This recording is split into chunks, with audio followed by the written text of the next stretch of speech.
Assalamualaikum warahmatullahi wabarakatuh. Selamat siang teman-teman, salam sehat. Kita berjumpa kali ini di podcast dan YouTube Iluni FHUI. Sinergi Alumni FHUI, kira-kira itu tagline-nya. Nah, pada kesempatan kali ini kita akan membahas perjalanan 100 tahun Fakultas Hukum Universitas Indonesia. Dan kalau kita refleksi ke belakang, FHUI dan kampus UI ini adalah kampus perjuangan, karena sepanjang masa revolusi kemerdekaan dia ada dengan nama Stovia dan segala macamnya. Lalu kita merdeka dan bergabung di Jakarta hingga kemudian bertahan selama 100 tahun. Kalau UI bilang kampus perjuangan, tapi kalau mahasiswanya, BEM-nya bilang kampus revolusi, karena kita sudah berevolusi dari zaman kemerdekaan hingga saat ini. Kira-kira begitu. Nah, kalau bicara perjuangan, bicara revolusi, maka ada satu kata kunci yang perlu kita bahas kali ini dengan para tokoh yang luar biasa, yaitu kontribusi. Apa kontribusi dari para alumni yang kuliah, lulus, dan kemudian menjadi tokoh dari alumni Fakultas Hukum Universitas Indonesia. Bersama saya, Julius Ibrani, kita akan berbincang secara panjang lebar dengan tokoh yang hebat dan luar biasa kali ini. Ada di tengah-tengah ada Bang Yusuf Didi Setiarto. Beliau adalah Ketua Iluni FHUI periode 2025-2028, alumni FHUI angkatan 94, dan saat ini berkiprah sebagai Direktur Legal dan SDM PT PLN Persero. Luar biasa. Yang kedua di sebelah kiri saya ini tidak asing lagi buat saya. Saya kenal istrinya, kenal anaknya juga, dan beliau mentor saya bertahun-tahun lamanya, yaitu ada Mas Ahmad Santosa yang akrab kita sapa dengan panggilan Mas Ota. Kita panggil Mas Ota aja biar lebih akrab. Beliau ini Ketua Iluni FHUI periode 2005-2008. Wah, ini masa-masa transisi dan transformasi praktisi advokat ini. Beliau angkatan 75 Fakultas Hukum UI dan saat ini aktif sebagai founder dan CEO dari Indonesia Ocean Justice Initiative. Ini agak bahasa Inggris agak belibet nih Mas Ota, nggak apa-apa ya? Atau disingkat IOG gitu ya. Dia bergerak di bidang keadilan kelautan gitu ya. Oke Mas Ota. Dan di pojok kiri sana ini tidak asing lagi, ada Bang Muhammad Fikri Assegaf. Beliau adalah Ketua Iluni FHUI 2015-2018, sekaligus alumni FHUI angkatan 1987. 86. Oh betul. 86. Lebih mudah dikit ya Pak. Saya ralat. Alumni FHUI 86, betul.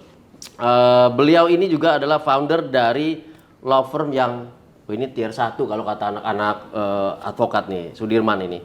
Dari founder kantor hukum Assegaf Hamzah and Partners. Teman-teman yang nonton boleh tepuk tangan sambil nonton, karena tiga tokoh ini bukan sembarangan, alumni yang luar biasa sekaligus ketua dari Iluni FHUI gitu. Nah, kita mau diskusi soal refleksi. Refleksi ini 100 tahun FHUI gitu. Pendapat dari Bang Didi, Bang Fikri, Mas Ota ini seperti apa sih? Kata kuncinya adalah 100 tahun perjalanan. Ini yang keluar dari FHUI, kalau kita bisa ibaratkan ini seperti ayam. Ada yang jadi telur kemudian dimakan dan beranak pinak jadi daging, jadi ayam juga. Tapi ada juga yang menjadi kotoran. Ya bisa sih diselamatkan jadi pupuk dan segala macamnya kalau masih bisa gitu ya. Tapi kalau nggak bisa seperti apa? Nah, ini yang jadi pertanyaan. Fakultas nggak mungkin bisa berdiri sendiri. FHUI tentu membutuhkan para alumni.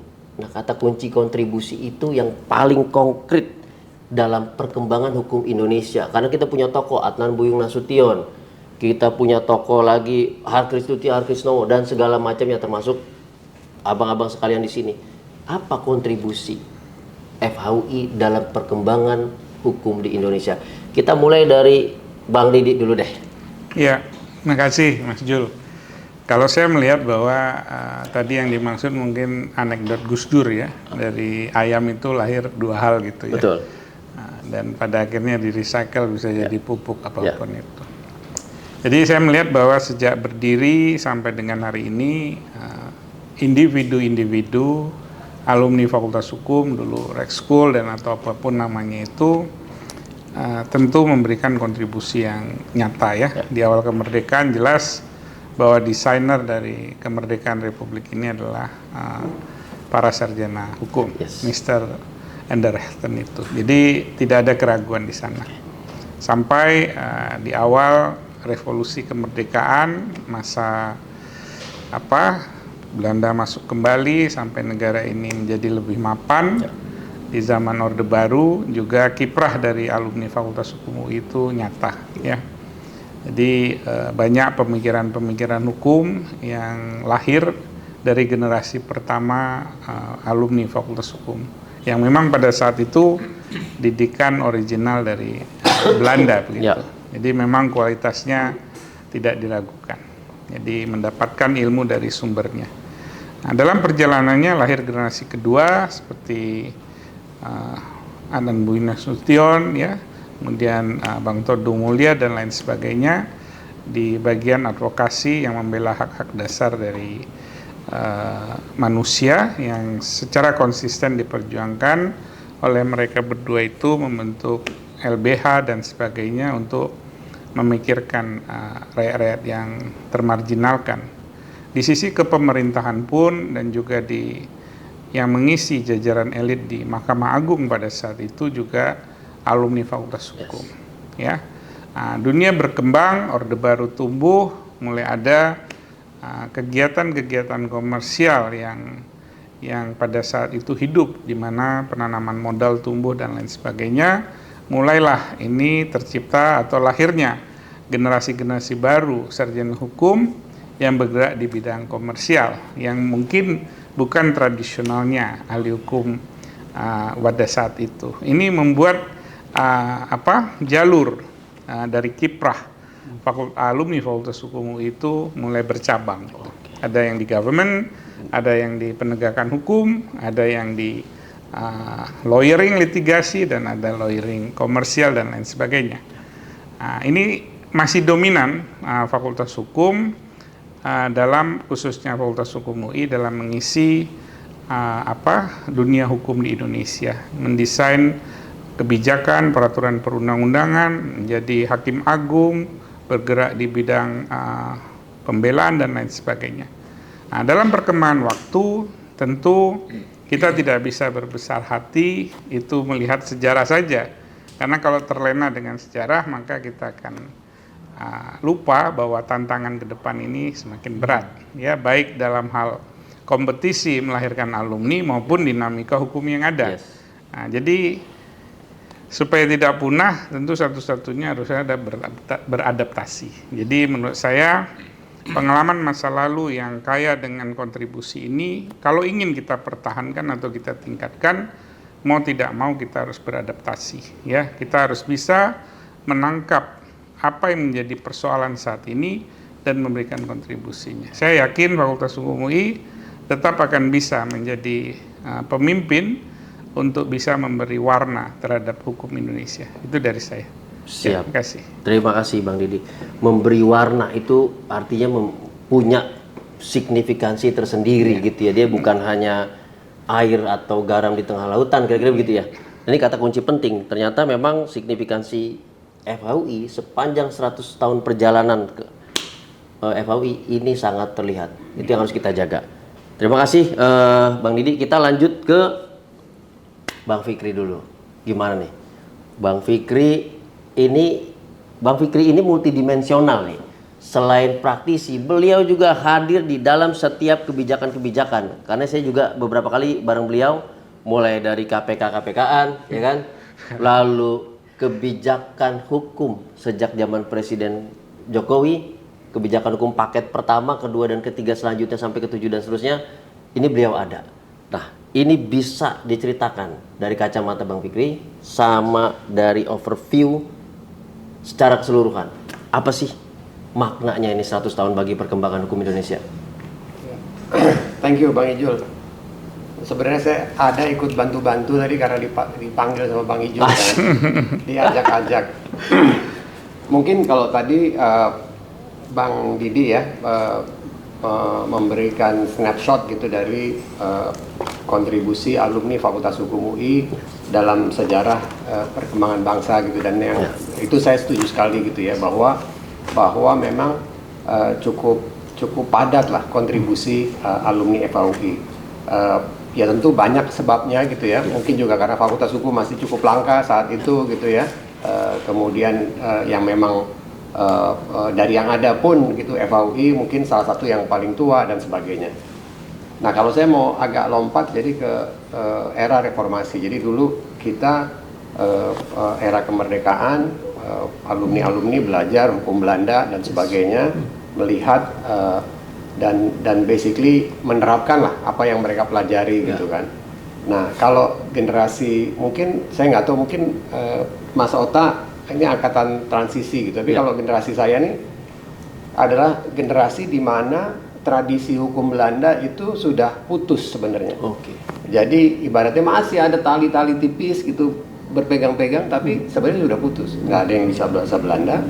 Kemudian dari segi materi ajarnya juga nggak ada yang buku bahasa Belanda. Umumnya pakai diktat-diktat dan sebagainya. Saya sama teman-teman sering bercanda bahwa kita nih lost generation, nggak mewarisi tradisi sebelumnya dan nggak menemukan tradisi yang baru karena kita hidup di orde baru, di mana sikap kritis dan sebagainya itu kan ditekan. Bahkan censorship itu udah dari pikirannya dosen tuh udah mensensor dulu kan sebelum bicara. Nah kita lost generation, kemudian alhamdulillah nih mungkin generasinya Ijul ke bawah gitu ya, yang mendobrak reformasi gitu ya, bersama dengan mahasiswa di seluruh Indonesia, berbagai komponen bangsa, yang tiba-tiba kita dari satu generasi yang hilang masuk dalam laboratorium hukum gitu ya, yang live, yang benar-benar in real time, di mana kita sebagai bangsa harus menemukan jati diri kita gitu di situ. Berbagai produk itu keluar, ya memang tentu nggak ya semua hasil dari apa yang kita pelajari di Indonesia dari bangsa-bangsa lain dan sebagainya ya. Tapi keluar berbagai produk perundang-undangan ya, berbagai kemudian pandangan-pandangan yang kalau saya melihatnya itu seperti air bah. Zaman saya kuliah itu kita kering sekali, ada air terjun tapi airnya netes gitu. Ketika reformasi banjir gitu ya, benar-benar jadi air terjun yang indah, khususnya untuk menyangkut bidang politik ya, kemudian mungkin ya media, demokrasi secara umum gitu kan. Nah itu kita punya punya laboratorium yang sangat luas, dan boleh dibilang ini yang jarang mungkin yang saya rasa perlu ada pengakuan yang lebih jelas dan terbuka gitu, bahwa yang at the forefront of perubahan ini ada teman-teman kita, alumni-alumni yang ada di NGO saat itu, ya kan, di PBHI, di LEI, PSHK, LBH, kemudian ICW dan sebagainya. Itu mereka yang di garda depan, dan itu terus terang saya bangga sekali gitu ya, bahwa saya lihat banyak alumni-alumni kita, Mas Ota terutama pendidikannya juga banyak sekali yang ada di depan kan. Dan buat saya apa yang mereka lakukan ini betul-betul saya mau samakan lah kelasnya ya, dengan pendahulu-pendahulu kita gitu. Berkat kerja dari mereka dan dengan maksudnya segenap komponen bangsa lainnya, tentu saja kita bisa masuk ke sini. Nah, kita bisa jadi bangsa yang lebih beradab. Kita jadi bangsa yang mencoba menemukan tradisi hukum sendiri. Nah, kedepannya apa? Saya menggarisbawahi tadi tuh Bang Didi sampaikan bahwa kita nggak boleh berpuas diri dengan achievement masa lalu kan, tapi kedepannya apa? Kedepannya kalau menurut saya tentu ya kita harus menjaga tradisi ini gitu kan, dan itu bukan pekerjaan yang mudah. Di samping itu menurut saya hasil dari kerja kita di dalam laboratorium kita ini yang sudah sangat baik. Perlu juga kita sebarluaskan, kita bawa, kita jadikan apa yang kita temukan, apa yang kita pelajari ini menjadi sesuatu yang dapat dimanfaatkan bukan hanya oleh bangsa Indonesia, tapi bangsa-bangsa lain, paling tidak di kawasan kita lah gitu ya. Saya yakin bahwa kita punya tuh what it takes gitu. Kita punya pengetahuannya yang dari real life experience, kita punya ilmunya, kita punya pengalamannya karena kita semua mengalami gitu ya. Dan bagaimana untuk bisa begitu? Nah, di sini peran fakultas untuk membantu mengcapture itu kan, membantu mengcapture dan menegakkan yang tradisi baru ini, sehingga mudah-mudahan bisa dilanjutkan oleh generasi yang berikutnya. Oke, terima kasih Bang Fikri. Ini menarik. Ada kata kunci yang penting beberapa di situ, ada diaspora, peran, kemudian asal kelembagaan. Tapi gimana meracik semuanya ini jadi satu, kira-kira satu orkestrasi yang ternyata sudah terjadi juga sejak lama. Tinggal nanti ke depannya orkestrasi itu dilakukan secara solid, kira-kira begitu. Sangat menarik teman-teman sekalian. Mas Ota, nah ini pengalamannya lebih banyak lagi. Dari zaman Bang Buyung, Mas Ota ada di situ. Zaman Prof. Harkristuti Harkrisnowo ada di situ. Nemenin Bang Mulya juga di situ. Sampai sekarang mendidik junior-junior termasuk saya sendiri. Ya kita ini didikannya Mas Ota juga. Ini spesialisasinya mendobrak. To penetrate sama untuk to break. Nah, ini penting Mas Ota. Jadi kelihatannya aja kalem gitu, jangan salah ya. Dobrakannya dahsyat. Gimana makna perjalanan 100 tahun FHUI bagi perkembangan hukum? Mas Ota ini at the center point of the government sama proses legislasi as always. Gimana Mas Ota? Tadi sudah disampaikan Mas Didi sih ya. Siapa sih yang nggak bangga kita menjadi bagian dari keluarga besar di oldest law school gitu ya, di Indonesia. Dan di dalamnya juga kalau kita ikuti sejarahnya kan menarik ya. Dimana tadi sudah dikatakan Mas Didi juga bahwa Mr. Inderrechten maupun post Mr. itu juga banyak sekali kalau bisa dibilang pahlawan, the true heroes dalam rangka dalam rangka memerdekakan bangsa ini atau post kemerdekaan juga pada saat itu.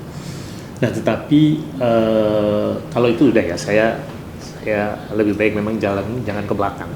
Tetapi ada semacam kegundahan dalam diri saya. Kalau dilihat kondisi hukum kita sekarang ini kan semenjak saya lahir sampai sekarang selalu mengkhawatirkan. Kondisi hukum kita itu sebagai negara hukum itu kok nggak pernah benar, nggak ada kulturnya untuk kita punya negara hukum yang membahagiakan rakyatnya seperti itu. Nah, saya kaitkan dengan postingan yang belakangan ini. Berdasarkan ranking World University Ranking, kita law school pertama di Indonesia, yang kedua, ketiga di ASEAN, kemudian masuk kelompok ranking 101 sampai 150. Itu improvement kan itu kan sebetulnya. Tetapi hampir tidak ada makna sama sekali pada saat Fakultas Hukum UI ini berada dalam negara atau kondisi hukumnya itu boleh dibilang buruk sekali. Nah, jadi apa kontribusi alma mater kita? Apa kontribusi Fakultas Hukum kita terhadap itu? Nah, saya tidak mempersoalkan yang kategori per individu. Kalau saya sih melihatnya banyak sekali orang-orang hebat. Dari yang muda, dari yang tua, Bang Buyung, Nono Makarim, Todung, Timbul, Thomas Louis Arif, Mas Arif, banyak sekali, Mas Kiki, Bu Tuti, banyak lah. Kemudian, tetapi secara institusi, secara kealma materan, masa sih kita diamkan saja kondisi hukum yang compang-camping ini? Seperti itu. Jadi apa makna dari ranking itu? Nah, oleh sebab itu saya sih langsung mengaitkan dengan gagasannya Mas Didi sebagai Ketua ILUNI saat ini, yang sebetulnya di balik gagasannya Mas Didi, Bang Todung kan juga itu ingin mengembangkan semacam signature yang dilakukan bersama-sama antara ILUNI dengan Fakultas Hukum UI. Pak Dekan juga sudah terinformasikan legal update dan legal outlook. I see. Indonesia Legal Update dan Legal Outlook. Nah, ya saya inginnya ini satu forum di mana kita bisa mempengaruhi, tidak hanya saja memiliki gagasan, tapi mempengaruhi decision makers untuk kita mendorong ada perubahan ke sana. Nah, tetapi Mas Ijul kelihatannya semakin kesini semakin sulit sih memang. Ini saya ceritakan kenapa saya bawa ini. Ini pertama kali di Republik ini sejarahnya nih. Ya. Ada 42 ahli hukum, termasuk Bung Fikri ya. Ya, sejarah. betul. Ada saya juga di situ. Saya diajak Bung Fikri aja sebetulnya. Dan dari 49 ini 14 alumni FHUI. Oh, I see. Berarti memang individu-individu ini sudah mulai masuk set Yes. untuk melakukan pembaruan pembenahan ini. Tetapi mungkin ini kita harus merefleksikan soal strategi. Tanya Bang Fikri ini, datang ke Istana Bogor diserahkan pada Presiden. Ya. Iya kan? Karena mungkin kita bekerja untuk Profesor Mahfud. Yes. Menko Polhukam ketika itu ya. Jadi dengan mudah itu sampai. Yes. Dan Pak Jokowi pada saat itu, saya senang sekali saya menerima ini dan coba dijalankan sesuai dengan prioritas. Ini belum dijalankan. Baik. Nah, jadi menurut saya strategi yang dipikirkan oleh kita semua nih, alumni ILUNI atau alumni yang tergabung dalam ILUNI dan fakultas kita adalah bagaimana mengkomunikasikan ini dan kemudian mengupayakan agar ada buy-in dari decision makers. Sebab apa mungkin ya kita bisa mencapai target pada tahun 2045 sebagai negara Indonesia sebagai negara maju, keluar dari middle income trap ya. Kalau misalnya negara hukumnya masih seperti itu. Oke. Nah, mungkin saya kira kalau mau ditanya ya apa contohnya, kita ambil aja nih yang yang indeks-indeks yang dibuat oleh well known institusi kan seperti World Bank, Governance Index, kemudian World Justice Project. Itu Rule of Law Index gitu ya. Itu menyedihkan sekali kalau kita lihat corruption in the enforcement itu sangat rendah. Kemudian civil justice system sangat rendah. Kemudian criminal justice system lebih rendah lagi. Betul. Nah, jadi kayak gitu. Kalau kita lihat World Bank Governance Index, jadi corruption-nya sangat rendah juga. Nah, kalau mau bicara soal Democracy Index, yang saya kira ini terkait juga dengan soal rule of law juga sebetulnya, adalah kebebasan sipil. Itu nilainya sangat rendah. Lalu budaya politik, ini kan sangat basic ya, itu sangat rendah juga. Jadi kalau menurut saya, pada saatnya saya kira Fakultas Hukum dengan para alumni yang ini buktinya ada lebih dari 25% dikuasai oleh alumni FHUI. Saya lihat UGM ada 10 di sini. Kita 14. Lebih banyak. Artinya kita dibutuhkan sebetulnya. Alhamdulillah. Nah, jadi kuncinya yang saya ingin sampaikan adalah bagaimana kita mulai berkontribusi pada perbaikan kondisi hukum ini sebagai bagian dari pengabdian masyarakat, salah satu elemen dari Tridharma Perguruan Tinggi. Itu aja sih. Terima kasih Mas Ota. Dahsyat sekali teman-teman alumni FHUI. Kita bisa mengcapture keseluruhan perjalanan 100 tahun dari pendapat 3 tokoh ini. Ya, ternyata kita punya signifikansi yang waktu itu multidimensi ya. Kita sebagai penggagas kemerdekaan berarti kita ada di ranah politik. Kalau bahasa sekarang kampanye ya, zaman dulu namanya propaganda kemerdekaan juga kita ada. Membangun hukum yang pertama kita ada, mengkonversi hukum Belanda ke Indonesia. Lalu dari Bang Fikri ada perkembangan hukum-hukum baru pasca Belanda sudah mulai kehilangan jejaknya gitu ya. Sampai yang menarik tadi Mas Ota bilang, nah ini kalau memang zamannya Mas Ota itu nggak bisa kita cuma rutin aja, karena beliau ada pendobrak. Pertanyaan penting tadi, dobrakan selanjutnya apa? Jangan sampai kita status quo saja, karena kalau dunia ini secara global dinamis, maka kita harus juga merespon dinamika itu. Jadi terlihat sekali teman-teman makna 100 tahun perjalanan FHUI. Nah, para tokoh, saya mau lanjutin lagi ke pertanyaan selanjutnya. Tadi sudah mulai di capture nih ya kan. Alumni FHUI itu ada di berbagai macam bidang, yang artinya berbagai macam latar belakang profesi. Gitu. Ya mulai dari bisnis sektor, government sektor, kemudian dari civil society sektor, ada yang individual sebagai akademisi juga sebagai expert ya yang ikut berkontribusi ke pemerintahan dan segala macamnya. Meskipun ada catatan dalam paling tidak 15 tahun terakhir jejak alumni FHUI itu hilang di sektor penegakan hukum. Gitu, kita bisa hitung pakai jari mungkin satu tangan nggak lebih itu siapa yang berkontribusi ke kepolisian, siapa yang berkontribusi ke kejaksaan, siapa yang berkontribusi menjadi hakim. Karena dulu di programnya Bang Fikri sempat ada coaching klinik untuk jadi hakim dan jaksa gitu.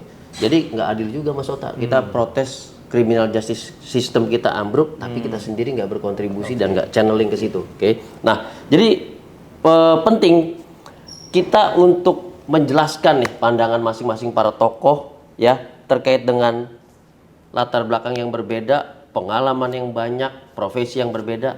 Lalu bagaimana peran mereka nih dalam kebijakan hukum di dunia usaha, di sektor publik? Ini sektor publik yang dipegang Mas Ota itu, ya kan? Lalu apa juga sih kontribusi mereka yang saat ini udah cukup belum sih? Kalau menurut saya sih jelas belum. Kita banyak expert yang bisa mendobrak berbagai macam undang-undang. Nah, kalau belum, maka harus gimana nih ke depannya? Apakah tadi kita biarkan by person saja seperti Mas Ota bilang, atau mungkin perlu kita susun secara by system, jadi terlembagakan nih channeling untuk kontribusinya. Nah, sekarang saya balik dari Mas Ota dulu. Gimana Mas? Bagaimana mereka harus berperan dalam kebijakan publik, dunia usaha dan lain-lain? Tadi Bang Fikri udah menjelaskan sebetulnya. Ya. Sekarang ini menarik, ada fenomena bahwa LSM Ya. ornop Ornop. yang bermain di pembaruan hukum publik Yes. itu semakin banyak. Yes. Nah, Jadi misalnya LAIP ya. itu pendirinya teman-teman Betul. UI juga. Yes. Ya. Betul. Lalu kemudian kalau sumber daya alam ISEL ISL, betul. itu juga pendirinya orang-orang UI juga. Lalu kemudian PSHK. Nah, itu lalu kemudian yang baru-baru ini IOG itu semua. IOG ya. Lalu kemudian banyak lagi. Banyak yang lebih tua ada LBH, PBHI, ICW, UI semua itu Mas. Dan ada satu catatan sih menurut saya. Ada alumni UI seangkatan dengan Mas Didi itu drafter dari Undang-Undang Kebebasan Informasi Publik. Waktu itu dia umurnya masih 23 tahun, berarti Mas Didi masih sekitar 23 tahun waktu itu. Iya. Namanya Yosi Katarina. Mbak Yosi, betul. Ya. Temennya saudaranya atau temennya sahabat Fikri juga. Iya. Nah, lalu itu satu. Yes. Yang kedua, mungkin kita nggak mikir juga, orang 24 tahun, ini tuan 1 tahun nih, dia menggagas membuat cetak biru pembaruan peradilan yang dibeli oleh Pak Bagirmanan, sampai sekarang masih diberlakukan. Ketua MA ketika itu. Ya. Sampai sekarang. Siapa Mas? Rifki Assegaf. Rifki. Jadi suaminya Yosi Katarina. Yes. Ya itu konsultasinya sama Bang Rifki sama saya. Iya. Ingat. Anak buahnya Mas Ota dua-duanya. Iya, betul. Nah, itu menurut saya kan saya yakin yang muda-muda juga banyak sekarang dari UI seperti itu. Yes. Jadi kalau pendobrak pada reformasi hukum, peradilan, kejaksaan, kepolisian, sumber daya alam itu nggak sedikit loh dari UI. Yes, betul. Nah, tapi memang yang kurang itu adalah ketertarikan alumni UI yang hebat-hebat ini untuk masuk ke institusi-institusi penegakan hukum. I see. Ya. Kayak kejaksaan, hakim, polisi mungkin ya. Nah, jadi kalau saya pelajari alumni UI ini begini. Kalau misalnya institusi itu reputable, Oke. institusi itu di mata dia, namanya punya reputasi, dia masuk tuh. Oke. Jadi pada saat lama-kelamaan jaksa juga punya reputasi, Banyak yang pengadilan punya pasti masuk. I see. Jadi seperti itu sih Baik. kalau menurut saya. Oke, siap. Jadi memang kemana dia berkiprah itu juga dipengaruhi oleh reputasi si lembaga. Ya memang pemberitaan, there is no news without bad news, kan gitu ya. Jadi itu juga mempengaruhi. Makanya perlu sebetulnya branding instansi tadi, utamanya penegakan hukum, diketahui lebih dalam kontribusinya mereka. Kita banyak hakim-hakim bagus loh. Kita punya jaksa-jaksa progresif loh. Di KPK itu alumni FHUI banyak loh. Betul. Meskipun nggak boleh sharing kartu nama ya, apalagi pasang status dia di KPK itu nggak boleh kan. Tapi banyak alumni FHUI. Di Jaksa Agung Muda, Betul. dua-duanya alumni. Ada dua alumni FHUI dan jaksa mudanya juga banyak yang alumni FHUI. Jadi sebetulnya perlu menjembatani, tapi tentu reputasi tadi mempengaruhi. Oke. Kita ke Bang Fikri. Gimana Bang? Pendapat Bang Fikri? Ya, kalau saya memang bekerjanya kan di private practice ya, di law firm. Dan ini harus diakui di sini ada dosa law firm yang cukup besar sebenarnya. I see. Dalam konteks partisipasi dari alumni FHUI di sektor publik. Racun. Apa tuh dosanya? Periode mungkin akhir 80-an lah. Sampai reformasi itu alumni FHUI itu tersedot ke private practice, ke law firm. I see. Seakan-akan mungkin majority lah gitu ya, ya dengan pengecualian orang-orang yang mungkin sempat ke private practice terus keluar atau memilih untuk tidak ya, Mas Ota salah satunya, namun ya beliau mengutus istrinya untuk private practice. Pak Leli ya. Nah, jadi tersedot ke sana talent. Dan memang mungkin kondisinya saat itu masih belum terlalu memungkinkan karena ke pemerintahan juga itu ya pemerintahan yang otoriter dan sebagainya. Jadi ya mau ngapain gitu ya, kita nggak bisa betul-betul menggunakan akal budi kita lah untuk berkarya, walaupun sebenarnya banyak juga tokoh-tokoh yang not necessary alumni kita yang berintegritas yang bisa tetap berkarya gitu ya di dalam era Orde Baru seperti Pak Mari Muhammad, Pak Kuntoro, Pak Sarwono dan banyak lagi yang sebenarnya bisa berkarya. Cuman pada saat itu memang tadi seperti Mas Ota bilang persepsinya nggak bagus. Di samping itu memang private practice memberikan kesempatan, kemudian memberikan kompensasi yang lebih baik. Tapi itu berubah tuh ketika reformasi ya. Begitu banyak talent yang luar biasa, pintar-pintar, nggak mau ya. Ijul salah satunya. Kalau Bang Didi ini udah sebelum reformasi lulusnya apa sesudah ya? Setelah ya, termasuk lah ini ya. Ini saya undang khusus untuk direkrut ke AHP, nggak digratisin kita ya. Ditipisin. Nah jadi dan problemnya dengan private practice ini ketika orang sudah masuk itu kita terlalu sibuk gitu ya dengan pekerjaan, akhirnya memang waktu untuk yang lain sedikit dan jadi kontribusi di luar praktisnya itu kurang ya, dengan pengecualian lah Bang Todung, Mas Arief Surowijoyo dan lain-lain itu masih bisa meluangkan waktu sedikit. Tapi memang nggak tantangannya begitu banyak. Nah ya cuman ke depannya tadi Ijul sempat mention juga ketika saya ketua Iluni, salah satu program utama kita adalah gimana berkat masukan Bang Ijul dan kawan-kawan gitu ya, bagaimana mengajak alumni kita untuk ke public sector gitu kan.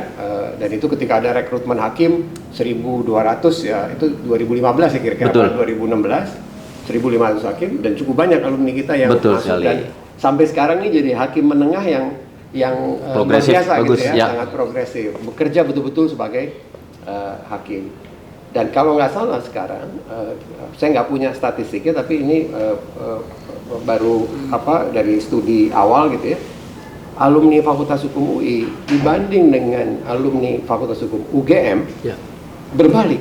Kalau sebelumnya UGM itu lebih banyak ke public sector, kita ke private practice, sekarang kebalik, dari FHUI lebih banyak dibanding dengan UGM yang ke public sector. Nah ini sesuatu yang kita perlu sambut lah, tapi sekaligus ini juga jadi tugas dari kita sebagai alumni, khususnya ketua ILUNI nih, bagaimana nih bisa mengayomi nih teman-teman yang ada di public sector saat ini.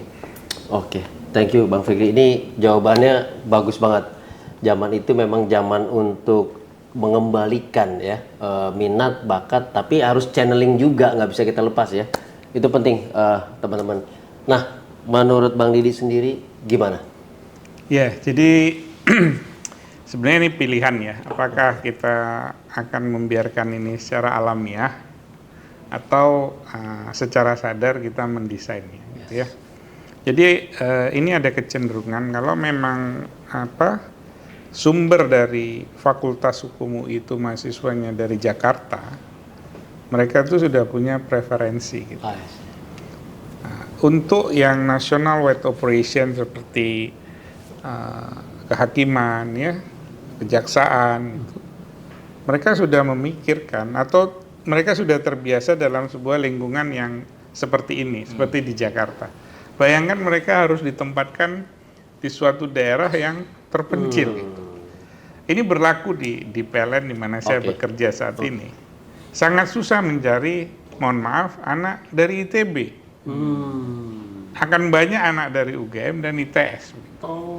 Yang tekniknya gitu. Karena barangkali kawan-kawan ITB terbiasa dengan sebuah lingkungan yang menurut mereka yang baik itu seperti ini. Mereka tidak bisa kebayang kalau ditaruh misalnya di Pulau W, di Mentawai, di Talaut sana dan sebagainya gitu. Nggak punya imajinasi gitu. Nah, jadi kalau ini dibiarkan secara alamiah dengan pilihan-pilihan naluri seperti itu tanpa ada semacam tadi yang Bang Fikri ada intervensi, bimbingan dan sebagainya, tentu apa yang menjadi concern kita bersama ini akan terus berlanjut ya. Alhamdulillah sudah diterobos oleh Bang Fikri waktu menjadi ketua ILUNI dengan memberikan mentoring gitu. Nah, hal yang baik seperti ini saat ini kami teruskan. Nah, kita akan sering memberikan mentoring. Paling tidak pada saat pengurusan Badan Eksekutif Mahasiswa yang lalu, tahun lalu, itu menggagas mentoring. Dan kami mengundang atau diberikan amanah 10 mahasiswa.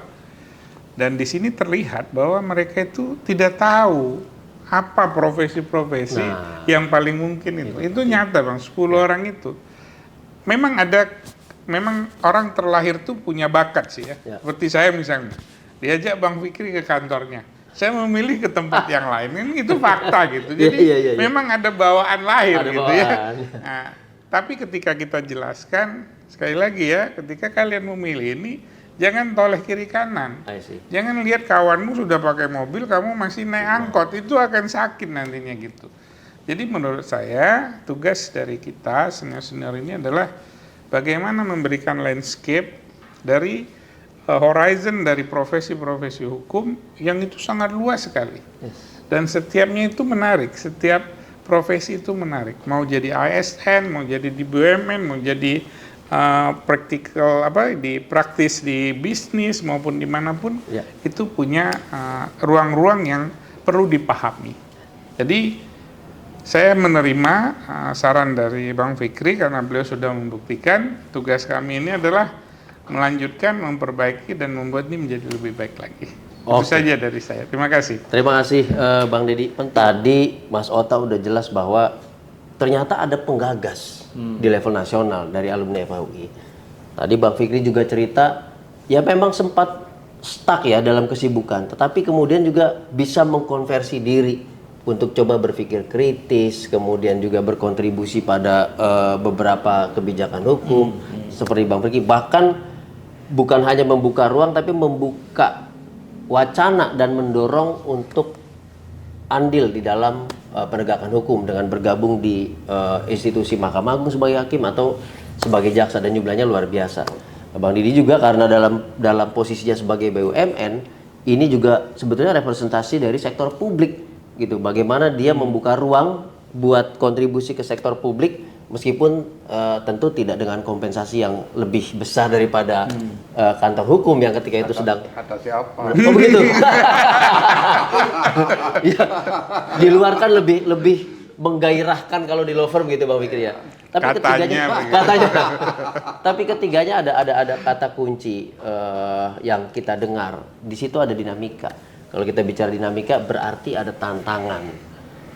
Tantangan soal knowledge itu nomor satu. Tantangan soal zaman. Kalau Mas Ota di zaman itu zaman dimana kita tuh palu gada, sarjana hukum harus bisa apa aja, bisa politik, bisa propaganda, bisa LSM-an, Ornop segala macam. Kemudian dia mulai mengerucut ke praktisi, undang-undang advokat terbentuk, profesionalitas dijaga dan segala macam. Di zamannya Bang Fikri, memang sektor sektor private ya, komersil sedang menggelegarnya gitu kan, naik gitu, tetapi kemudian sibuk, lupa gitu. Dan di zaman Bang Fikri ini juga zaman awal-awal digitalisasi di bidang hukum gitu ya Bang ya. Sampai kita voting Bang Fikri itu pertama kalinya electronic voting, betul Bang ya? Dan itu kemudian merambah ke dunia hukum, digitalisasi perkara dan segala macamnya kita ngomong, dilanjutkan Mas Ota di Mahkamah Agung dengan sistem digitalisasi perkara, SPP dan segala macam. Dan di zamannya Bang Didi kali ini zaman harus jadi turning point, di mana kata kuncinya sekarang adalah tata kelola pemerintahan, tata kelola BUMN sebagai perusahaan negara gitu yang memberikan 50% lah tanda kutip 50% buat public services dan segala macamnya. Nah, tantangan kita selain di masing-masing peran kita, di luar juga banyak godaan gitu. Mas Ota, Bang Didi, Bang Fikri, korupsi, advokat harus mewah, BUMN harus posting di luar orang-orang biasa dia apa segala macam. Nah, ini menjaga semua itu bagaimana? Dari perannya, integritasnya, profesionalitasnya, dan yang paling penting adalah tantangan pembenahan hukum kita saat ini. Nah, kita mulai dari Bang Fikri dulu deh. Gimana, Bang Fikri? Saya berharapnya tadi Mas Ota duluan. Gantian. Mungkin kalau menurut saya gini, tadi saya mau tangkap apa yang disampaikan Mas Ota bahwa kita berada dalam situasi di mana hukum kita ini memang sangat lambat majunya gitu ya, mungkin atau bahkan berjalan di tempat gitu. Kalau tidak mundur. Kenapa? Yaitu banyak sekali tuh yang diidentifikasi oleh tim percepatan reformasi hukum gitu ya waktu itu, dari mulai masalah pertanahan, masalah peradilan, penegakan hukum dan sebagainya. Kondisi ini memang sangat sulit karena kalau dibandingkan dengan negara tetangga kita misalnya Singapura tuh, kemudian lesser extent Malaysia gitu ya. Kita dalam kondisi yang buruk. Kenapa? Misalnya yang paling basic nih yang ada di bidang saya ya di dalam konteks hukum perdata. Keputusan pengadilan itu tidak bisa dilaksanakan, tidak bisa dieksekusi.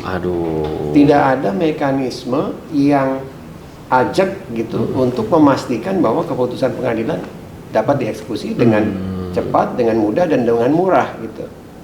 Yang terjadi adalah ketika hakim memutus, tugas hakim sudah selesai di situ.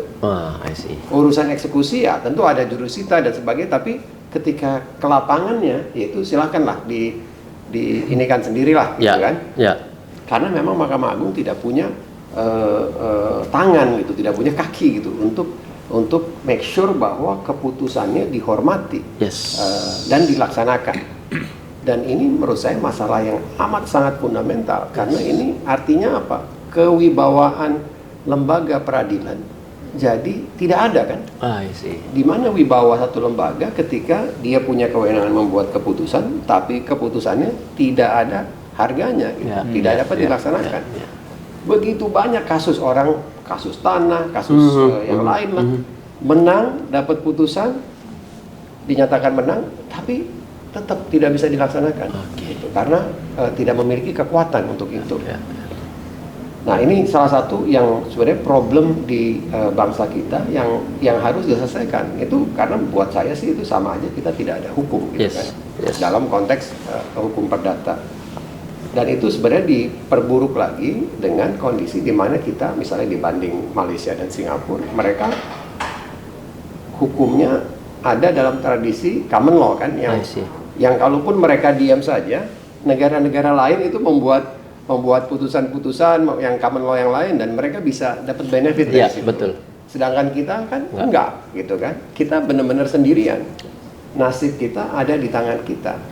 Hukum kita berkembang ya tentu ada di tangan para ahli hukum. Kalau Pak ahli hukum kita tidak ngapa-ngapain, fakultas hukum kita tidak ngapa-ngapain, ya nggak akan ada kemajuan itu. Nah, di sini ya mungkin balik lagi tadi ya, saya mau balik ke yang poin awal saya tadi bahwa di satu sisi kita punya kesempatan, udah dapat kesempatan untuk membangun satu tradisi hukum yang belum jadi nih bangunannya gitu kan. Tapi tantangannya kita sekarang adalah ya bagaimana kita bisa meneruskan ini dan menjadikan bangunan ini bahkan ya kembali tadi saya ulang lagi bahwa tujuannya bukan hanya bisa kita nikmati ya, rule of law itu berlaku di Indonesia, dihormati dan masyarakat betul-betul mendapatkan perlindungan sebagaimana mestinya, tapi di sisi lain juga kita bisa menjadikan itu contoh untuk bangsa-bangsa lain yang merupakan eksperimen bangsa Indonesia, tradisi hukum Indonesia yang bisa terus kita jaga dan lestarikan. Oke, Bang Fikri, satu aja spesifik nih. Ini Bang Fikri berprofesi sebagai advokat, tapi bisa berkontribusi kepada publik. Bukan berarti yang di BUMN, di PLN nggak bisa, BUMN lain juga nggak bisa. Bisa dong, knowledge-nya sekarang udah luar biasa. Mas Ota juga, teman-teman yang di NGO, segala macam, bisa juga. Nah, ada nggak sih kira-kira inisiatif apa yang secara spesifik yang bisa mendorong alumni FHUI menjawab tantangan dari ruin of law, bukan rule of law ya, ruin of law, ya, karena situasinya begitu tadi Bang Fikri jelaskan, bahkan nggak bisa dieksekusi putusan yang setara undang-undang itu ruin of law, itu bahaya. Apa inisiasinya kira-kira? Ya, saya kalau tadi seperti Mas Ota bilang tadi ya bahwa sebenarnya udah para alumni kan dari berbagai sektor itu bekerja keras lah untuk ikut menegakkan rule of law gitu ya, tentu yang bahkan yang di BUMN pun seperti Bang Didi ini dan lain-lain juga saya yakin bekerja juga gitu sesuai dengan porsinya. Cuman memang terbukti bahwa sampai di sini nih kita udah seperti mentok gitu ya. Nah, kita perlu terobosan-terobosan baru. Kita perlu firepower yang baru gitu ya untuk bisa bergerak lebih jauh. Nah, ini tentu bukan untuk membebani ketua ILUNI yang baru nih, tapi harapannya sih sebenarnya ini bisa dibantu diorkestrasi oleh ILUNI. Bukan, maksudnya ILUNI itu organisasi yang kecil gitu kan, skopnya terbatas dan sebagainya, tapi sebenarnya begitu banyak kesempatan buat ILUNI untuk memercikan semangat, memercikan ide, sehingga upaya-upaya itu nanti akan berjalan secara otonomi gitu ya, berdasarkan ya apakah itu berdasarkan angkatan, apakah itu berdasarkan kesamaan profesi atau bidang kerja dan sebagainya gitu ya. Oke, keren. Jadi inisiasinya bisa dilakukan dan lebih baik terorkestrasi secara kelembagaan melalui ILUNI FHUI gitu ya. Individu punya knowledge, dia bisa berperan, tapi memang mesti diorkestrasi supaya alurnya jelas ya, kanalnya juga jelas. Jadi kita bisa ukur output dan targetnya. Tapi kita tunggu Bang Fikri ini harus merumuskan revisi undang-undang tentang persaingan usaha, karena beliau dan kantornya ini ahli di bidang persaingan usaha. Tahun 99 ya Bang ya? Itu. Dan itu masuk ke dalam daftar program. Memang bukan prioritas. Bukan saya, tapi itu Bang Rikrik. Bang Rikrik, alumni FHUI juga, alumni pengurus Iluni FHUI juga zaman Bang Meli Darsa kan begitu kan? Iya, betul. Jadi tinggal dikanalisasi saja. Oke. Kalau dari Bang Didi, gimana Bang? Nih existing nih, tata kelola kuncinya, lalu sekarang mungkin kesempatan yang baik untuk merumuskan beberapa kebijakan. Kira-kira gimana? Berat tugasnya. Berat. Nah, tapi kita support. Berat sekalipun komitmen support. Mas Ota juga jangan kemana-mana, support juga pasti. Silakan Bang Didi. Kalau mengikuti kalimat dari Mas Ota tadi ya, sejak saya lahir gitu lah, sampai hari ini hukum Indonesia ya begini-begini aja. Oke. Bang Fikri memberikan penekanan lagi, kalaupun tidak mau dikatakan mundur kan begitu ya. Oke. Jadi itu memang situasi yang semua orang mungkin punya pandangan subjektif ya. Tapi ketika lebih dari satu orang berpendapat yang sama ya, saya pikir itu ya itulah yang kita rasakan secara kolektif kan begitu. Tapi yang harus dipahami bahwa keberadaan hukum di sebuah negara tidak lepas dari kondisi politiknya. Ya, kita tidak berada di ruang hampa begitu. Dan ini harus menjadi pilihan negara gitu. Ya. Kalau negara mau maju, mau dipercaya begitu ya, seperti Singapura, tentunya tidak ada pilihan lain selain hukum harus di depan kan begitu. Pertanyaannya adalah apakah komunitas politik yang ada di Indonesia melalui proses demokrasi, pemilu dan lain sebagainya mau membawa negara ini ke sana kan begitu ya. Jadi tidak independen kita bicara hal-hal seperti ini. Mungkin pada lingkup yang lebih kecil sesuai di mana kita saat ini diberikan amanah atau memilih profesi, kita bisa memberikan warna begitu. Ya, seperti saya di BUMN, seoptimal mungkin saya memastikan mengadopsi tata kelola yang baik begitu. Dan bagaimana baik di sektor yang saya geluti sekarang ketenaga listrikan, bagaimana peraturan itu menjadi lebih baik, lebih fair dan lain sebagainya, termasuk di internal pengambilan keputusan. Jadi sangat terlalu jauh untuk berbicara dalam konteks hukum secara luas gitu ya. Nah, jadi saya lebih pragmatis dalam pilihan pribadi saya, di mana saya ditaruh sekarang, di situ saya akan memberi warna sehingga ini bisa sedikit banyak mempengaruhi keadaan ini menjadi lebih baik. Itu yang bisa kita lakukan. Terima kasih Bang Didi. Ini menarik ya, dari peran masing-masing di mana dia berada. Bekerja baik dulu, tata kelola, tapi bukan berarti nggak bisa kita panggil untuk berkontribusi lebih dan lebih lagi. Karena anak zaman sekarang pinter-pinter, Bang Didi. Dahsyat. Oke. Nah sekarang ke Mas Ota. Silakan. Ini tantangannya apa Mas Ota? Inisiasi kita apa nih sebagai Iluni ini? Kalau tantangan pertama saya boleh ditujukan pada Fakultas Hukum ya? Boleh dong. Konsisten. Kalau pertama itu pengajaran menurut saya dengan memblend dengan yang dosen tetap dengan dosen yang PKWT tidak tetap. Itu praktisi-praktisi di luar seperti teman-teman dari law firm, saya PKWT juga situ. Itu udah bagus menurut saya. Yang kedua yang saya ingin fokuskan adalah penelitian. Riset. Nah jadi gini, saya ketemu orang, tapi dia bukan orang hukum, namanya Profesor Dr. Daniel Mudiarso, itu yang saya cerita sama. Daniel Mudiarso itu saya kira dia ketua IP sekarang. Dia itu satu ahli, dia ahli climate change. Betul. Yang dari IPB. Dari IPB itu, dia ahli yang quotation-nya banyak digunakan di dunia. Orang Indonesia. Mungkin dibandingin Johan Rockstrom mungkin masih sedikit ya. Tapi dia jadi ada sekitar 12.000 quotation dalam berapa tahun ya. Jadi dia menerbitkan buku soal itu. Bagaimana cara menulis dan lain sebagainya. Nah, dari dosen-dosen Fakultas Hukum ini juga ada usulan-usulan juga seperti itu. Mereka bukannya nggak mau. Kalau Daniel Mudiarso itu misalnya sebulan sekali, sebulan 2 kali, mereka berjaringan keluar secara global.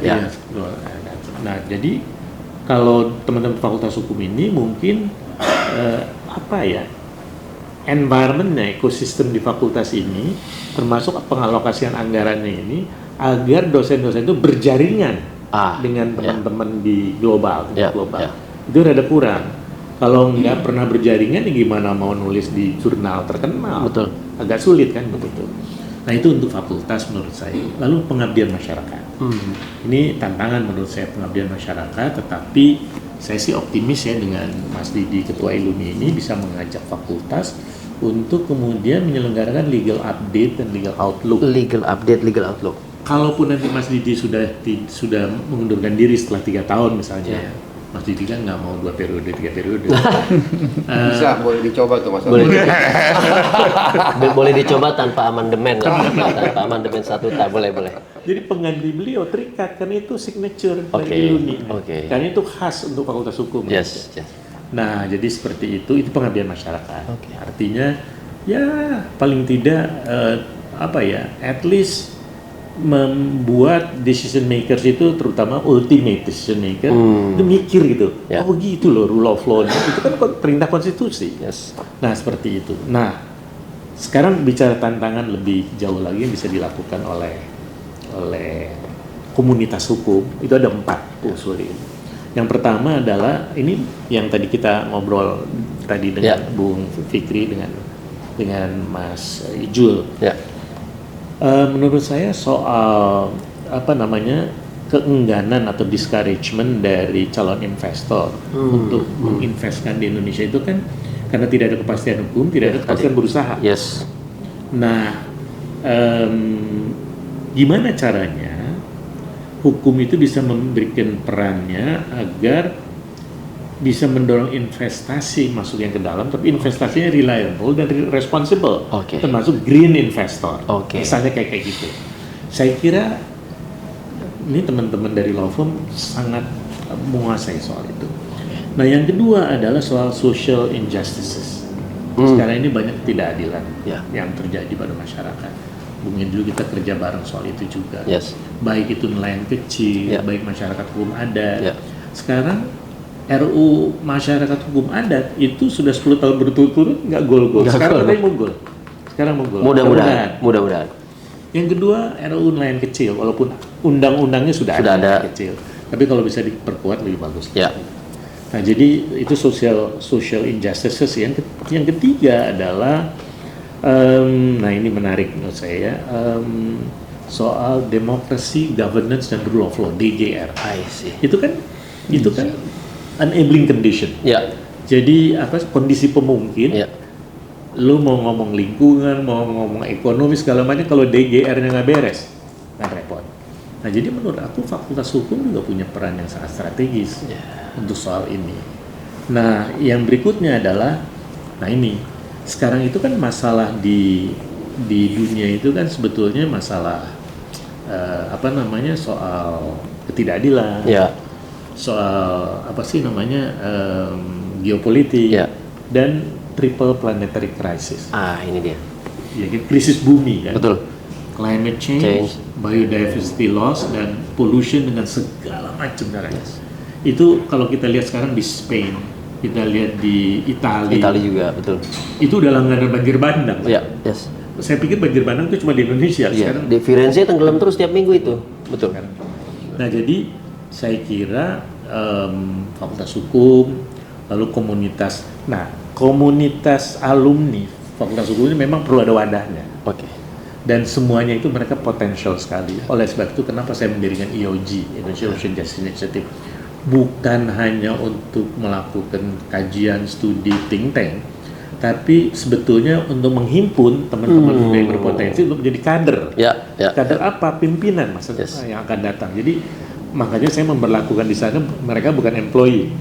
Mereka adalah membangun sense of ownership sendiri agar mereka bisa jadi kader pemimpin ke depan. Kurang lebih seperti itu dah. Menarik. Ini lengkap sekali, teman-teman. Ini mudah-mudahan bisa diakomodasi programnya Bang Didi nih di Iluni FHUI. Panjang. Kita bantu. Pasti komitmen support ya. Mulai dari pembenahan sektor justice system ya, sistem peradilan dan aktor-aktornya, sampai kepada rekognisi putusan segala macam. Bang Fikri ini salah satu penggagas kebijakan ease of doing business. Tetapi kalau ada sengketa menyelesaikan bisnisnya malah nyangkut kan ribet juga di hilir gitu ya. Tadi catatan dari Mas Ota banyak sekali. Kita akan masuk ke pertanyaan selanjutnya, teman-teman. Banyak tantangannya ini ya. Masih ada ya? Masih ada pertanyaan. Tenang Mas Ota. Kita nggak membiarkan Mas Ota diam dan tidak memberikan masukan bagi kita semua. Ini harus kita kuras pemikiran-pemikiran yang penting ini. Kalau situasi seperti ini, artinya kan mahasiswa FHUI yang sekarang sedang belajar ini, belajarnya itu di anak tangga pertama. Tantangan ketika dia menjadi alumni dan kemudian berpraktik, apapun lembaganya, apapun profesinya, itu ternyata sampai anak tangga mungkin 10, 20, 30 gitu ya. Jadi dia masih panjang. Nah ini gimana kita membangun pola pikir gitu ya, kemudian menyiapkan teman-teman mahasiswa biar bisa menjadi penggagas seperti yang Mas Ota sampaikan, biar bisa multidimensional seperti Bang Fikri di private sector tapi kontribusi juga di public sector, bisa juga di public services BUMN dengan mengedepankan tata kelola tentunya. Dengan kondisi yang seperti saat ini, jadi mahasiswa ini mesti kita apain? Nah ini pertanyaan bagi Bang Didi duluan sebagai ketua Iluni FHUI existing, dan kita bisa kasih apa sih ke mahasiswa kita?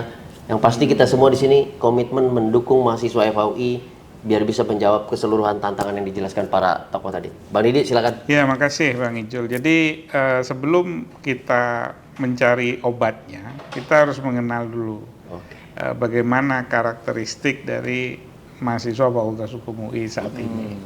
Jadi ada perbedaan yang menurut hemat saya sangat signifikan. Jumlah itu tidak membohongi hasil gitu ya. Jadi jumlah yang terlalu besar itu akan berkorelasi dengan kualitas dari inputnya. Dulu kalau zaman saya, barangkali zaman Bang Fikri, itu rekrutmen dari Fakultas Hukum UI itu sekitaran 230-an. Sehingga fokus dari proses pembelajaran dan juga hubungan dengan antar sesama mahasiswa itu relatif solid begitu ya. Nah, sekarang jumlahnya itu bisa sampai dengan 600, 700. Walaupun rata-rata sekarang sekitar 550. Bisa kita bayangkan bagaimana kondisi dari masukannya ini gitu ya. Nah, saya jujur saja waktu dalam pencalonan ini kan saya dipaksa untuk bertemu dengan teman-teman junior gitu. Ada satu hari di mana saya terkejut gitu. Ketika saya punya asumsi dasar yang keliru dengan fakta di lapangan. Awalnya saya berpikir, saya punya suatu keyakinan mahasiswa Fakultas Hukum itu very kompetitif. Punya skill ini, skill itu, dan lain sebagainya.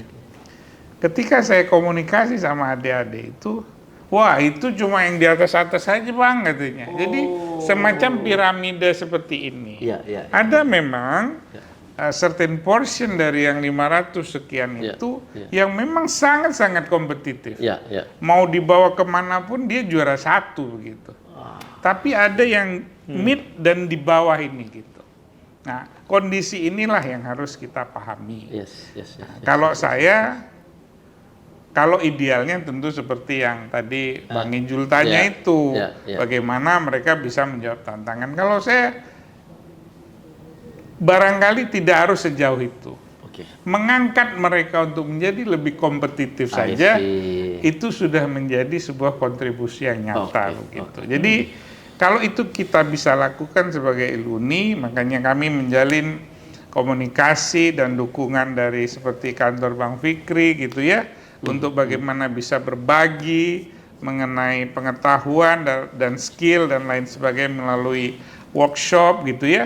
Dan juga menitipkan adik-adik ini untuk intern dan lain sebagainya, itu adalah kontribusi nyata. Nah, adapun untuk hal-hal yang idealis tadi bagaimana bisa menjadi sosok seperti Bang Fikri, Yes. hidupnya seimbang gitu Yes. ya. Cari duit oke, publik oke gitu ya. Joggingnya juga oke. Iya, Mas Ota dengan skemanya sendiri, Yes. bagi tugas sama istri kan gitu ya. Seperti yang Bang Fikri Iya, cerita iya, iya. tadi gitu. Ya. Tapi poinnya adalah itu bisa melalui mentoring I gitu. see. Jadi memberi wawasan tentang bagaimana idealisme itu tetap dirawat ya dengan obrolan seperti ini. Oke. Nah, tapi bagaimana mereka bisa naik kelas, punya pemahaman menjadi level elit seperti piramid tadi, itu memang harus ada intervensi yang nyata. I see. Kalau dibiarkan, ya mungkin 20% saja yang akan bisa bertarung gitu. Oke. Nah, jadi saya tanpa mengurangi harapan dari publik Fakultas Hukum UI, saya pada tahapan ini bagaimana kita bisa menaikkan marwah dari Oke. yang mid and low level ini ke atas gitu. Baik, baik. Adapun soal yang tadi idealisme, ya lewat ngobrol seperti ini. Ya, ya. Itu Bang Ijul yang Siap. bisa saya tawarkan. Luar biasa. Jadi teman-teman ternyata tantangan yang paling nyata di depan mata adalah kondisi existing itu dulu. Ya, kalau kondisi existing sudah kita bisa tetapkan standarnya yang baik, yang layak gitu, maka tadi ekspektasi menjawab tantangan yang Kan lebih berjibun mudah. tadi bisa kita lakukan. Terima kasih Bang Didi. Nah, jangan ke Mas Ota dulu, ke Bang Fikri. Gimana Bang? Jadi kita nih mahasiswa yang sekarang, Bang Didi selalu hadir kantornya di Days of Law Career. Melihat dong komunikasi, pertanyaan-pertanyaan mahasiswa. Bang Fikri juga ngisi-ngisi seminar yang ada mahasiswa yang segala macam. Apa sih yang bisa kita lakukan dan kita dorong ke mahasiswa kita nih Bang? Kalau saya punya pandangan yang agak beda dengan Bang Didi nih. Mungkin karena saya kurang update ya. Oke, Jadi, oke. karena saya terekspos sama banyak mahasiswa itu ketika pengurus Iluni gitu kan. Ya kalau dulu saya ngajar di FHUI dari mulai asistennya Bang Herman Ya, ya, Bang menjadi Herman. asistennya Bang Herman tepatnya almarhum. Tapi sekarang sudah enggak gitu ya. Jadi interaksi saya ya exposure saya dulu waktu pengurus, kemudian tahun 2015 sampai 18 dan ya selama saya di AHP gitu. Ya. Nah kalau observasi saya makin kesini makin pinter-pinter. Oke, ya. Saya berpendapat awalnya begitu. Tapi bukan cuma yang ke AHP doang ya Bang ya, bukan ya? Itu exposure saya terbatas dari alumni yang Masuk kita, ke HP. yang kita Yang kita temui itu ya. betul. Kalau itu betul. Itu Oke. Dan yang waktu saya Iluni yang di kampus kan. Ya, ya, Jadi tahun mungkin itu. waktu itu belum apa yang berubah ini dari Yes, dulu yes. sampai sekarang Oke. selama 10 tahun 10 ya. tahun, 10 Ya, tahun. itu saya nggak tahu dan itu mungkin fakultas mestinya bisa melihat ya dan Ya, mengevaluasi gitu. Kalau saya lihat ya, saya sepakat bahwa yang dasarnya tadi yang Bang Didi bilang itu tetap harus dipegang. Bagaimana ya belajar PIH yang benar gitu ya, karena itu biar gimana itu fondasi, Fondasi. ya, kan? Ya betul. Core of the core gitu Betul, ya. betul. Inti daripada inti Yes. Iya. Gitu. Kemudian ya tentu ilmu negara, filsafat hukum, Yes. itu dan belajarnya nggak boleh hanya baca perihal kaidah ilmu hukum, Yes. karena itu ya summary dari berbagai buku gitu Buku, ya. betul. Dulu Prof Suryono barangkali memang kondisinya demikian gitu ya. Ya. Kalau saya belajar dari rekan saya Bang Chandra. Ya. Saya dari dulu satu kos sama dia, kuliah. Bang Pance ya. Itu ada. Bang Chandra. Oh ada. iya. Oke, ya. Saya lihat gimana dia belajar PIH dan kegigihannya. kegigihan ya. Dan sekarang terbukti ya sebagai lawyer yang luar biasa handal, litigation lawyer yang benar-benar handal karena core-nya kuat. Ya. Nah, kedua tentu sesudah yang basicnya ya, untuk menghadapi tantangan ke depan yang kalau saya lihat memang ya berorganisasi itu penting gitu ya. Tapi juga kalau yang organisasi yang berkaitan dengan hukum itu yang relevan sekarang kalau saya lihat muting. Ya. Oke. Muting yang apakah itu Peradilan semu gitu ya. Oke. apakah itu jasa Ya, atau yang ya, lain-lainnya. ya. Ya apalagi kalau bisa ya yang model Jessup karena berbahasa Inggris pula Yes, kan, yes. karena itu skillnya bakal ke bawah nanti sampai lulus. Yang ketiga, ini yang memang jadi banyak pertanyaan. Ya, kita harus menguasai teknologi. Nah, itu penting. Bukan belajar coding ya, karena coding udah nggak perlu dipelajari, udah pakai Sistem, AI aja sistem, kita ya. codingnya gitu kan. Tapi belajari bagaimana si teknologi ini works, bagaimana kita bisa optimize kerja kita dengan menggunakan artificial intelligence gitu kan, memahami cara kerjanya AI. Yes. Karena ke depan AI itu akan banyak membantu dan menggantikan beberapa proses gitu dalam kita bekerja. Nah kalau kita nggak memahami cara bekerjanya dan nggak tahu cara memanfaatkannya, ya kita yang tergilas. Kalau yang tiga ini memang sudah dijalankan, menurut saya ya bolehlah yang lain-lainnya ditambah gitu ya. Ya nanti setelah lulus barulah bisa isi lah berbagai macam tambahan yang sifatnya skill-skill tambahan kalau menurut saya. Oke. Terima kasih Bang Fikri. Yang core-nya nggak hilang gitu ya, tapi basic knowledge-nya juga ketika berprofesi ada, tapi tentu upgrading ya AI sekarang ya. Tapi sebetulnya 2011 ya, Ijul pernah sidangnya di Bermuda. Kita nggak punya diplomasi di Bermuda ya Mas Ota ya. Itu sudah online.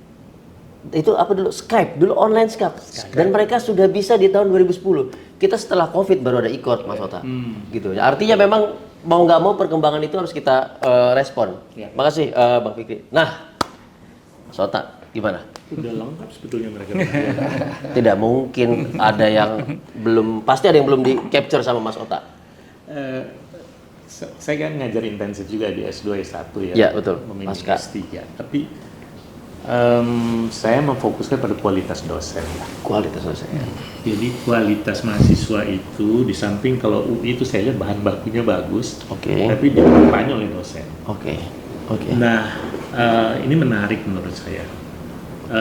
Dosen itu harus bisa memotivasi mereka untuk mereka curious terus menerus dan jangan membosankan. Jadi yang kita expose ini adalah hal-hal yang sifatnya mutakhir, update, dan yang kedua solution oriented. Jadi hal-hal yang kejadian sekarang ini harus dicari terus. Jadi jangan dosen itu yang bahannya udah 10 tahun yang lalu masih dipakai terus sekarang. Nah itu jangan. Jadi kualitas dosen. 30 tahun barangkali. Masih aja. Jadi itu penting menurut saya. Nah jadi kalau saya boleh saran sih, fakultas perlu membuat survei tentang kualitas dosen ini. Dari situ kita mungkin memperbaiki bersama-sama gitu ya. Nah itu satu. Yang kedua menurut saya program internship tadi udah jelasin. Jadi kalau di mata kuliah hukum lingkungan, di mana saya kan punya tim teaching nih, di bawah pimpinan Profesor Andri Gunawan, itu mereka khusus membagi mahasiswa-mahasiswa itu ke dalam ke dalam misalnya magang di ICL, magang di IOJ, magang di KLHK, magang di Kementerian Kelautan Perikanan begitu. Jadi dikirim begitu. Itu juga bagus. Dan yang ketiga menurut saya dari sejak mahasiswa biasakan mereka berjejaring secara internasional. Jadi sudah di JSET, tapi kalau bisa tidak hanya itu gitu ya. Banyak sekali yang bisa menampung ya institusi-institusi internasional baik non government atau UN misalnya untuk menampung mahasiswa-mahasiswa itu. Memang ada alokasinya untuk mahasiswa di situ. Nah jadi hal-hal itu sih menurut saya supaya dia bisa termotivasi ya untuk mereka menjadi seseorang di masa depannya. Itu kan tergantung kita senior ya. Betul. Dan dosennya terutama. Betul. Itu aja sih saya. Terima kasih Mas Ota. Jadi environment itu penting karena environment itu jadi satu satu pondasi bagaimana mahasiswa FAU itu meng-create dirinya dulu. Karena environment seperti itu maka dia harus mengikuti environment. Tapi tentu tidak bisa dilepaskan begitu saja. di encourage lewat training, lewat tadi ya dosen penting ya. Dosen penting. Zaman kita bisa baca pasal karena dosennya galak gitu ya. Kalau sekarang dosen baik-baik kayaknya nggak ada yang mau baca pasal itu. Jadi environment penting dari kampus, dari kemudian magang gitu ya. Dan segala macamnya termasuk networking ke global biar ngikutin standar internasional. Jadi itu ternyata kontribusi. Tapi bisa dong Mas Ota, Bang Fikri, gagasan-gagasannya kita tagih ya supaya diakomodasi sama Bang Didi. Mas Ota bicara networking global, maka ini IOG networkingnya kasih dong ke Bang Didi biar bisa bikin. Bang Fikri juga training dan segala macam bisa dong kan gitu ya. Bang Ijul, tapi kalau boleh jujur nih ya. Yes. Kalau lihat pergerakannya pengurus Iluni yang sekarang, Ya. udah berapa? 2 bulan. Baru 3 bulan. Baru 2 bulan tuh udah kita nengok ke kiri kegiatannya Iluni, ke kanan kegiatannya Iluni, ke depan kegiatannya Iluni. Jadi saya sih amat sangat yakin lah bahwa itu semua tuh bisa terlaksana dengan baik gitu, and more ya, maksudnya tentu karena pengurus juga saya lihat apa yang kita sampaikan juga udah banyak, jadi sebenarnya udah masuk dalam program pengurus di bawah kepemimpinan Bang Didi ini. Oke. Nah, teman-teman, sebelum kita menutup podcast dan YouTube kita kali ini, kita minta quotes spesifik, konkret, dan yang pasti powerful supaya bisa encourage teman-teman mahasiswa kita, karena kita ini udah 100 tahun Fakultas Hukum. Statementnya diberikan kepada publik FHUI, buat mahasiswa juga. Konkret aja, konkret, spesifik, dan powerful. Saya akan mulai dengan Mas Ota dulu sebagai closing statement. Saya selalu di depan teman-teman mahasiswa ini selalu saya bilang, jangan cita-cita kau jadi kaya. Oke. Tapi yang paling penting reputasi. Jadi saya bilang money will follow the reputation. Oke. Jadi yang dibangun itu harus reputasi. Saya pikir sih itu ya harus ditanamkan pada mereka. Oke, penting teman-teman di kondisi yang seperti ini, maka reputasi itu jadi modalitas paling tinggi. Behind reputation there is integrity, ya kan? Dan pasti professionality dan segala macamnya. Powerful. Kesejahteraan mengikuti reputasi. Pasti akan datang. Terima kasih Mas Ota atas closing statementnya. Kita lanjut ke Bang Fikri, silakan. Ladang tempat kita bekerja nih sebagai orang hukum itu sangat luas ya, terbuka ya. Kita bukan bicara kita membuat sesuatu menjadi sempurna, tapi kita membuat sesuatu dari yang sebenarnya lahan kering kerontang nih, bagaimana kita ubah sedikit jadi lahan yang sedikit lebih subur lah untuk generasi berikutnya. Dan kalau kita bisa begitu, itu insya Allah sih masa depan itu ada di tangan kita dan penerus kita gitu. Luar biasa dahsyat. Ini mengingatkan saya pada julukannya Bang Fikri. Tahu nggak julukannya Bang Fikri apa? King Midas. Jadi si Midas ini dalam mitologi Yunani terkenal dia bisa mengubah environment apapun to become golden environment. Waduh, itu terlalu bagus. But it's true Bang Fikri. I think alumni FHUI recognize that. Thank you Bang Fikri, luar biasa. Nah, dari Bang Didi, apa statement buat teman-teman publik FHUI dan alumni? Saya mengelaborasi aja apa yang Bang Fikri sampaikan. Pada intinya, jadilah insan yang bermanfaat. Oke. Ya, sekecil apapun di tempat kita, beri warna. Gitu. Jangan diwarnai. Jangan diwarnai. Itu saja. Terima kasih. Oke, terima kasih teman-teman. Kita tepuk tangan dulu buat para tokoh kita kali ini. Nih, saya kalau di TV itu debat sama politisi yang umurnya udah sekian tahun, nggak pernah semerinding ini ketika bicarakan rumah dan kampung halaman kita sendiri, yaitu FHUI. Begitu banyak masukan, catatan, dan yang paling penting kita akan tunggu banyaknya kontribusi bagi para tokoh kita kepada mahasiswa dan alumni. FHUI bisa menjadi lebih baik, alumni bisa memberikan signifikansi, environment justice system kita, peradilan kita, dan kebijakan hukum kita bisa kita ubah dan kita punya modalitas itu sejak zaman dulu. Terima kasih teman-teman sudah mendengarkan podcast dan YouTube ini. Kami akan mengundang teman-teman juga untuk bergabung kepada Iluni FHUI dan berkontribusi penuh.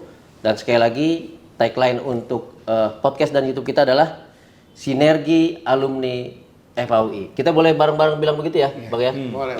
Ijul hitung sampai 3 ya. 1, 2, 3. Sinergi Alumni FHUI. Terima kasih, tepuk tangan. Sampai jumpa di podcast dan Menyala, bagus. YouTube selanjutnya.